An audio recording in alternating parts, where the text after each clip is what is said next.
Seguinte, vou falar um pouquinho do Igor antes do Igor falar de si mesmo.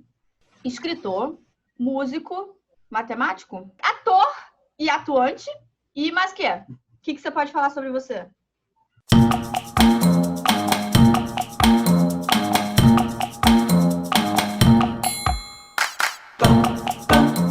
E palhaço com certificado. Palhaço com certificado.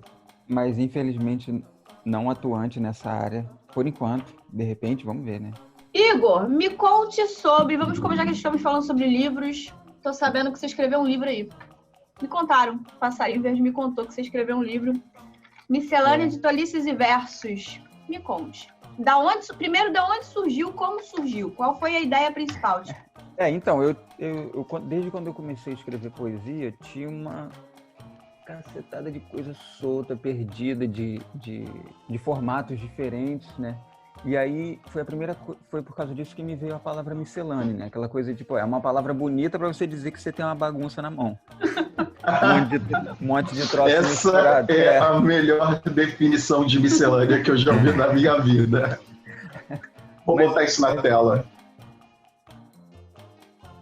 Mas só que, na verdade, o título, né, abrindo um parênteses, o título do livro, eu estou parafraseando outro título, né, que é do Nietzsche, o Nietzsche, o filósofo. Ele tem um livro que é Miscelânea de Opiniões e Sentenças.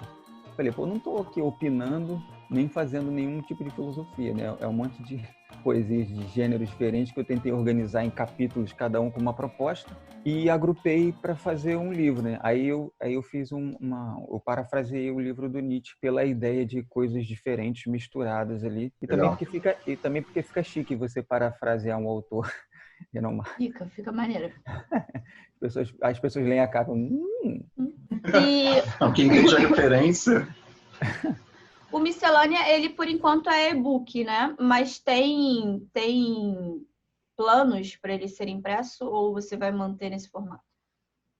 Então, eu penso em fazer impresso no futuro, assim, mas é porque, eu estava ansioso para lançar, né? Porque eu tinha aquele emaranhado de poesias em capítulos separados, cada uma por uma ideia.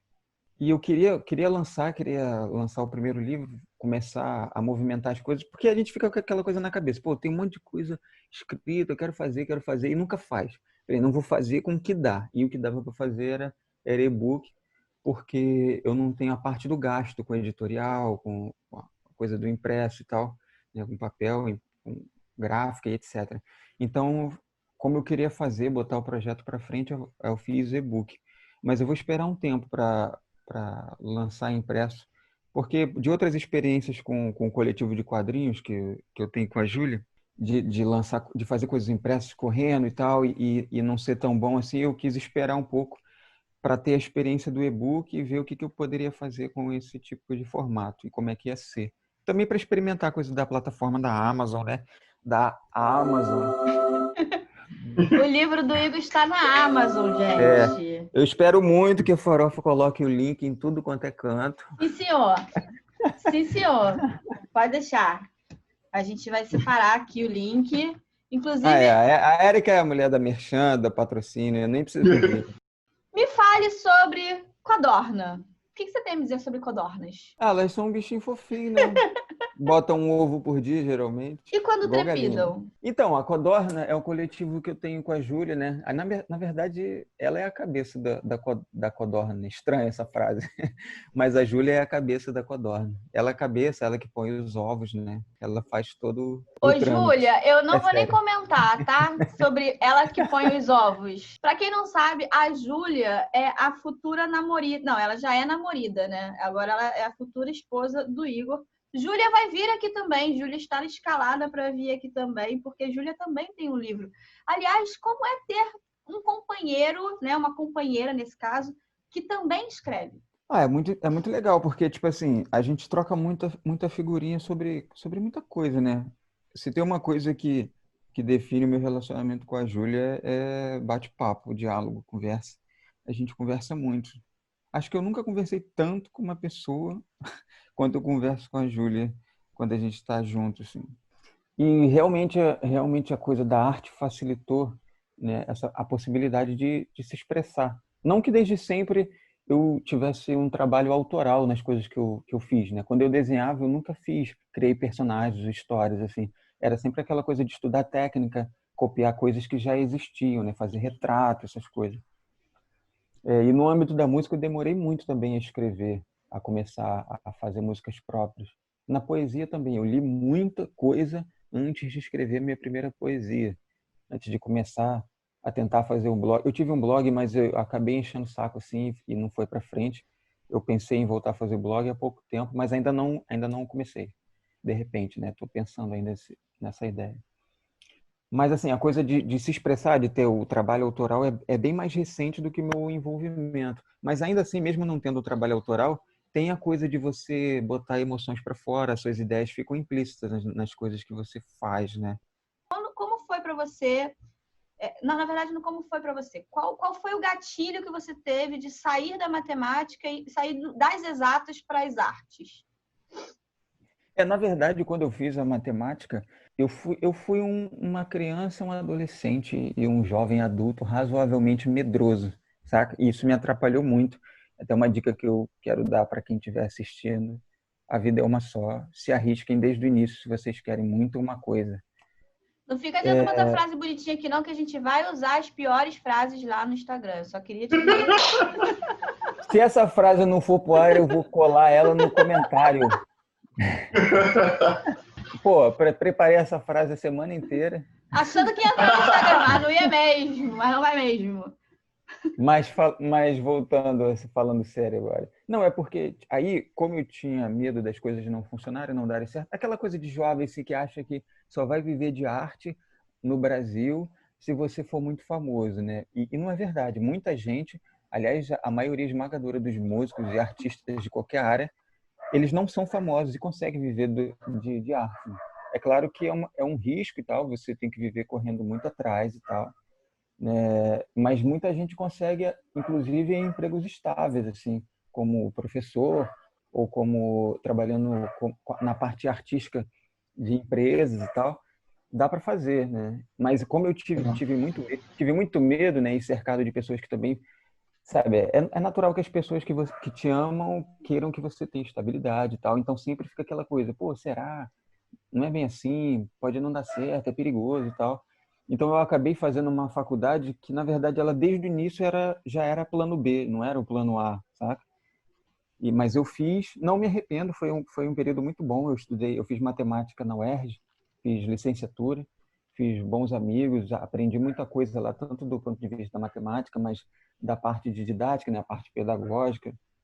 Tive a oportunidade de dar aula numa escola particular com matemática por um tempo, mas aí surgiu a oportunidade de trabalhar numa escola de música e eu acabei saindo e as coisas foram caminhando para essa coisa de trabalhar dando aula de música, de trabalhar só com música, tocando. E aí eu montei um estúdio com os sócios, amigos, e aí estou na música até agora. E engraçado que na minha cabeça, como uma pessoa de fora, quando alguém falava de viver de arte, o viver de arte, no meu entendimento, não englobava, e agora eu percebi que engloba com a sua fala, essa coisa de você ensinar aquilo, você aprender tecnicamente sobre aquilo, também é viver de arte. Sim. Também você está vivendo naquilo. Eu nunca tinha parado para pensar por esse lado. Isso é legal, eu te agradecer, porque eu nunca tinha pensado por esse lado. Se alguém tivesse dito isso há muitos anos atrás, de repente eu estava vivendo de arte, em vez de ter, daqui a pouco, ir para 40 anos e não saber o que fazer da vida e querer estar morta que nem a Lana Del Rey, sabe? Quando você chegar nos 40, mesmo sabendo o que você quer da vida, você vai achar que você não sabe o que você quer da vida. Então relaxa que isso é normal. Isso é normal. Isso é engraçado, que muita gente espera um querer da vida assim, aquela coisa tipo, é isso, eu não tenho dúvidas, eu tenho absoluta certeza que se não for isso, eu não vou ser feliz. E não, cara, a verdade é que a gente tem que entender que você, quando escolhe uma coisa, você abre mão de outra e assim vai, e você tem que arriscar. Eu tinha um professor na faculdade que ele falava exatamente essa questão da dúvida, né? Que ter dúvida é bom e saudável, inclusive quem não tem dúvida tem dívidas. Ele falava muito isso. E essa frase de quem não tem dúvida tem dívidas, eu trouxe para minha vida. Se tem alguma coisa muito certa na minha vida é porque tá errado. Entendeu? Por que eu não conheci vocês assim, uns 15 anos antes? Essa frase eu trouxe da faculdade para a vida mesmo. Assim, quem não tem dúvida tem dívidas. Se você me conhecesse 15 anos atrás, eu não teria coragem de falar isso, eu ia ficar tímido. Aí ele sai de um negócio tímido para um palhaço. Literalmente um palhaço. Bergamota virou um apelido para a galera que participa do teatro, né? Do nosso coletivo lá, do Palavra Corporalidade, que é um grupo fundado pela Emília Ayran, uma menina, não vou usar o adjetivo que eu pensei aqui, porque não sei se criança ouve a parada, mas ela é muito legal, muito maneira. Pode falar palavrão, a gente fala palavrão direto. A gente até tá confundido hoje, não sei por que a gente não fala palavrão, mas a gente fala sempre. Ela se intitula facilitadora, né? Ela não se coloca como professora, apesar de eu a ver dessa forma, dentro daquela coisa do teatro e tal. Há muito tempo atrás eu a conheci fazendo justamente oficina de palhaço, que acontecia no espaço lá em casa, né? Que é o nome do espaço que ela abriu para movimentos artísticos em Sulacap, junto com o irmão dela, o Fábio, né? Nessa época, eu achei muito maneiro, assim, a maneira dela tratar a coisa do teatro e tal. Aí reencontrei ela anos depois e comecei a encher o saco dela para ela me dar aula de teatro, para ela abrir um grupo e tal. E enchi bastante o saco até isso entrar no subconsciente dela e ela passar a acreditar que a ideia tinha partido da cabeça dela mesma. Mas é assim, aliás, é uma dica, é assim que a gente influencia as pessoas. Você fala tantas vezes a mesma coisa durante muito tempo até a pessoa achar que a ideia é dela mesmo. Saca? E aí tá, ela resolveu fazer o grupo e tal, mas eram poucas pessoas, menos do que tem agora. Aí o primeiro ano foi aquele vai e vem, vai, não vai e tal. E depois a coisa deu certo, começou a fluir e chegou no nosso resultado, né? No nosso grupo, que já fez 2 apresentações. Uma com a menina que virou livro, que foi a desse último ano, e a outra que foi o Palestrinha no Bar, né? Uma comédia do Seu Feliciano. E tudo é feito por todo mundo, assim, né? Todas as atividades são pensadas e facilitadas pela Emília, mas todo mundo compra o jogo, todo mundo traz ideias, todo mundo se coloca nos debates e tal. Muitas coisas viram debates de muitas coisas, de muitas áreas, né? A gente fala sobre política, acaba falando sobre filosofia, cada um fala sobre as suas crenças, as suas atividades e tal. E é bem legal o grupo. Ele não, ou seja, ele extravasa a coisa do teatro em si, né? E virou até uma relação de amizade. E por causa da Norma, que é uma sulista, né, ela é do Rio Grande do Sul, lá eles falam bergamota, não falam tangerina. E a gente acabou brincando com o sotaque dela e essa palavra bergamota ganhou um significado maior no grupo e virou apelido da gente, assim, né? Foi onde eu conheci a Érica, inclusive, a gente descobriu que era parente. Então, eu tive a experiência com teatro anterior à coisa do palavra corporalidade, né? Do @palavra corporalidade.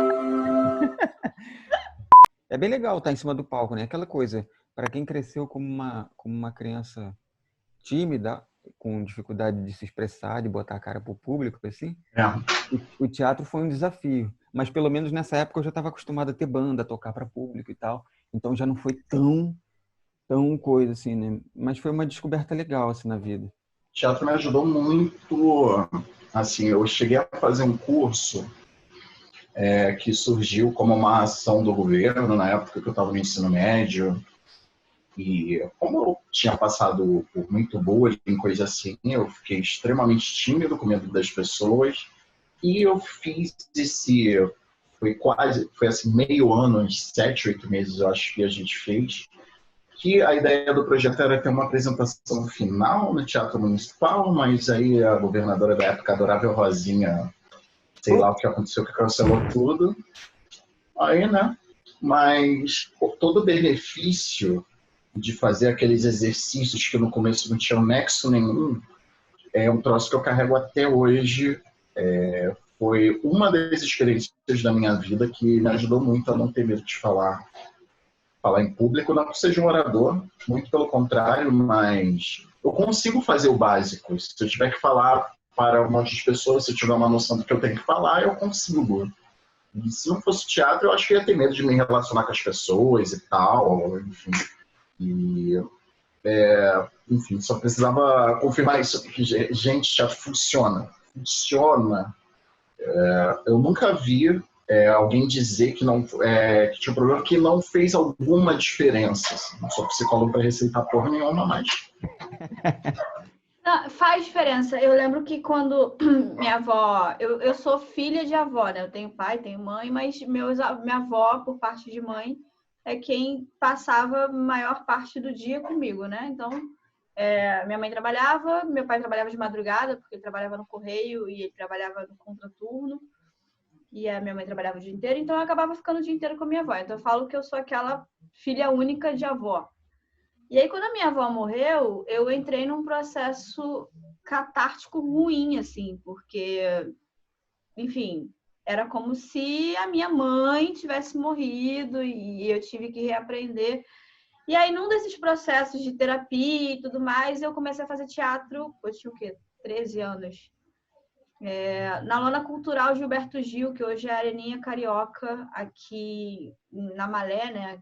É a Lona de Realengo, todo mundo conhece a Lona de Realengo, mas ela fica ali no bairro da Malé. E as lonas, né, espalhadas pelo Rio, elas tinham, eu não sei como é que está hoje, principalmente nessa época de pandemia, mas elas tinham esses projetos culturais com música, com teatro, com dança. E eu fazia aula lá de teatro e foi realmente um processo terapêutico mesmo. Eu era aquela criança introvertida que eu não perguntava nem a hora na rua. Eu chegava atrasada, mas eu não perguntava a hora na rua porque eu tinha vergonha.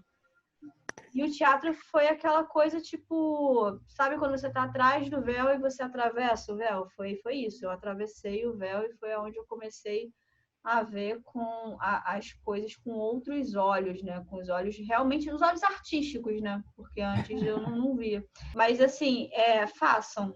Porque é terapêutico. Se você tem oportunidade, se você tem algum problema com você, principalmente, faça. Façam. @palavra corporalidade.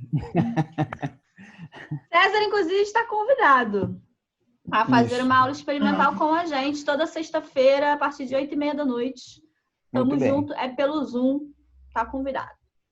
Zoom, o que é isso? Como é que funciona? Como é que funciona? A gente não sabe como é que funciona o Zoom. A gente não tá acostumado com isso. Tutorial. Mas tá convidado, amigo. Se quiser uma aula experimental. Eu sinto muita falta. Eu vou... Porque eu não tô fazendo nada mesmo. Faz, é legal, é bem legal. Tem o Igor, mas é legal. Sacanagem. Olha só, vou sair agora. Nunca mais eu comento, nunca mais eu compartilho. Tô brincando. Gente, eu queria dizer. E agora não, senão a gente perde 75% do nosso engajamento.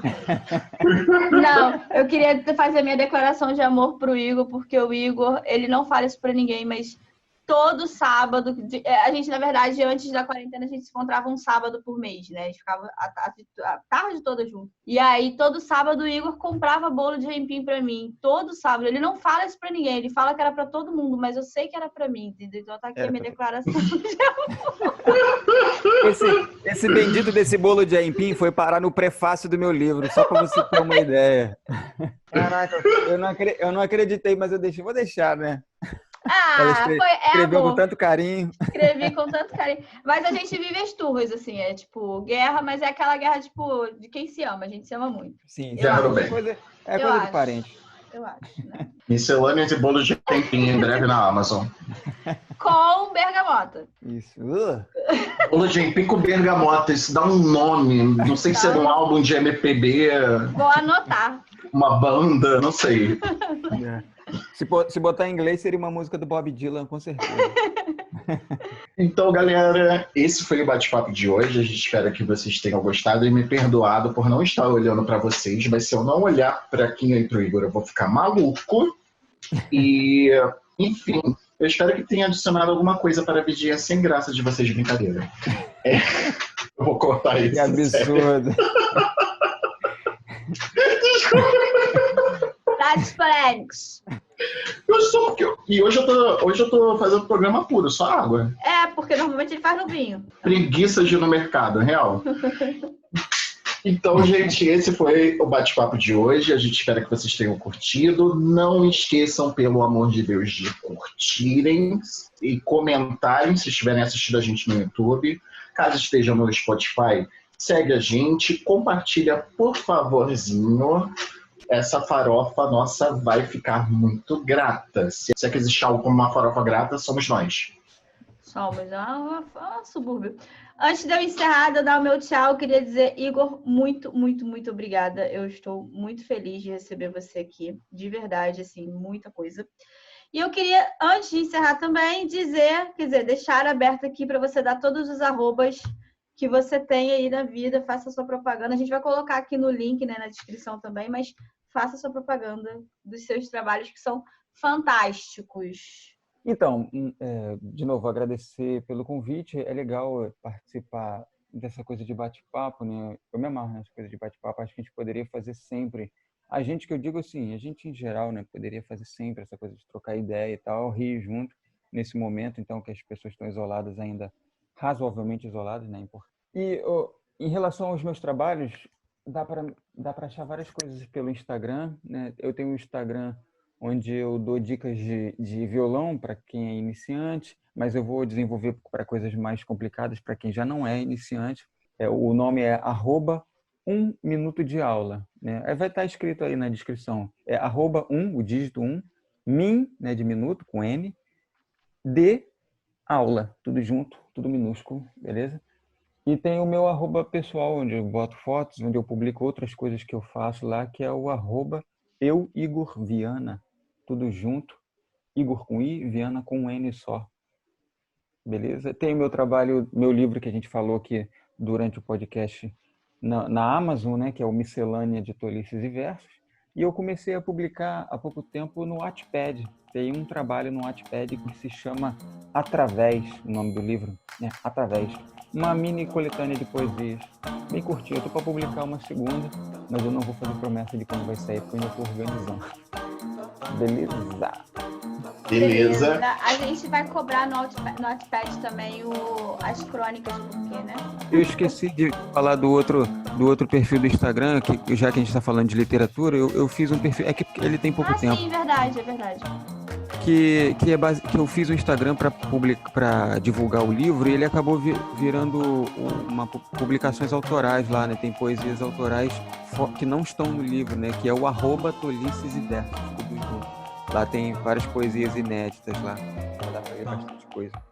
A gente vai deixar no Instagram também todos os arrobas do Igor, então quando ele mandar a foto que ele ainda não mandou, fica aqui a dica. Quando ele mandar a foto, a gente vai colocar os arrobas todos do Igor, vocês vão conseguir encontrar o Igor aqui no YouTube, no Spotify, assim, ouvindo, mas vão conseguir ouvir, vão conseguir encontrar, e no Instagram também, vocês vão conseguir encontrar todo mundo. Fica aqui meu agradecimento de hoje. Obrigada, César, por enfim ter acabado suas férias. Estávamos com saudade, né? Muito obrigada. E é isso, gente. Beijo pra quem. Valeu. Tchau.